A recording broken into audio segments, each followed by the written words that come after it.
রাষ্ট্রের শত শত কোটি টাকা খরচ করে বিভিন্ন দেশের বিশ্ববিদ্যালয় থেকে ডক্টরেট ডিগ্রি নিয়েছেন বলে অভিযোগ উঠেছে ক্ষমতাচ্যুত সাবেক প্রধানমন্ত্রী শেখ হাসিনার বিরুদ্ধে। যা নিয়ে নড়াচড়া শুরু করেছে দুর্নীতি দমন কমিশন। অভিযোগ রয়েছে ডজনখানেক ডিগ্রির মধ্যে একাধিক ভুয়া ডিগ্রিও তার ঝুলিতে।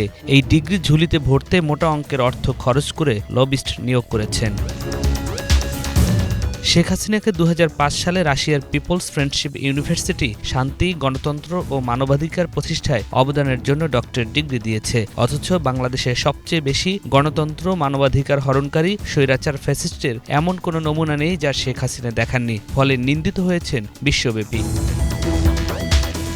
জানা গেছে, এ পর্যন্ত জাতিসংঘ সহ বিভিন্ন আন্তর্জাতিক সংস্থা থেকে শেখ হাসিনা 8টি আন্তর্জাতিক পুরস্কার ও 9 দেশের 12টি বিশ্ববিদ্যালয় থেকে সম্মানসূচক ডক্টরেট ডিগ্রি অর্জন করেছেন। 2012 সালে ভারতের ত্রিপুরা বিশ্ববিদ্যালয় হাসিনাকে দিয়েছে দক্ষিণ এশিয়ায় শান্তি এবং উন্নয়নে ডক্টর অব লিটারেচার ডিগ্রি। কিন্তু দীর্ঘ 16-17 বছরের ক্ষমতায় শেখ হাসিনা দেশের মানুষকে নানাভাবে বিভাজনের মধ্যে ঠেলে দিয়েছেন। শান্তি সম্প্রীতি ভেঙে চুরমার করেছেন। তার মতের বিরুদ্ধে গেলেই সইতে হয়েছে জেল, জুলুম, গুণ, খুন, ক্রসফায়ার সহ ভয়ানক সব নির্যাতন, নিপীড়ন।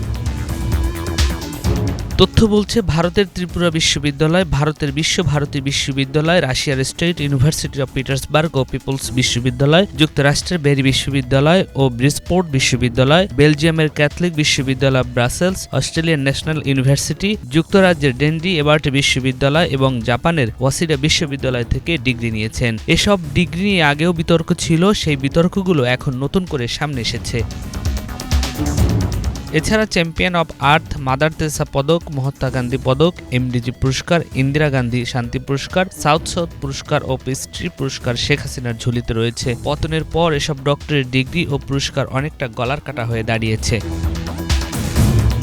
শেখ হাসিনা যেসব বিশ্ববিদ্যালয় থেকে ভুয়া ডক্টরেট ডিগ্রি নিয়েছেন তার মধ্যে অন্যতম ভারতের ত্রিপুরা বিশ্ববিদ্যালয়, বিশ্বভারতী বিশ্ববিদ্যালয় এবং বেলজিয়ামের ক্যাথলিক বিশ্ববিদ্যালয় ব্রাসেলস। তিনি যেসব পদক ও ডিগ্রি সংগ্রহ করেছেন তার প্রায় সবগুলোর পেছনে প্রচুর অর্থ খরচ এবং জাতীয় স্বার্থের পরিপন্থী চুক্তির বিনিময়ে বাগিয়ে নিয়েছেন। পুরস্কার আর ডক্টরেট ডিগ্রিতেই সীমাবদ্ধ ছিলেন না শেখ হাসিনা। তার রাজনৈতিক জীবনে অর্ধশত বই লিখেছেন। এর মধ্যে 8টি বই নিজের পরিবারের সদস্যদের নিয়ে। শেখ হাসিনা স্বৈরতন্ত্রের শুরুর দিকে অর্থাৎ 2015 সালে লিখেছেন বাংলাদেশে স্বৈরতন্ত্রের জন্ম। সবশেষ বই লিখেছেন 2024-এ, আমি শেখ হাসিনা বলছি। এই 24-এ ছাত্র জনতার আন্দোলনের মুখে পতন হয় এবং দেশ ছেড়ে পালিয়ে যায় ভারতে। News desk, Bangla vision.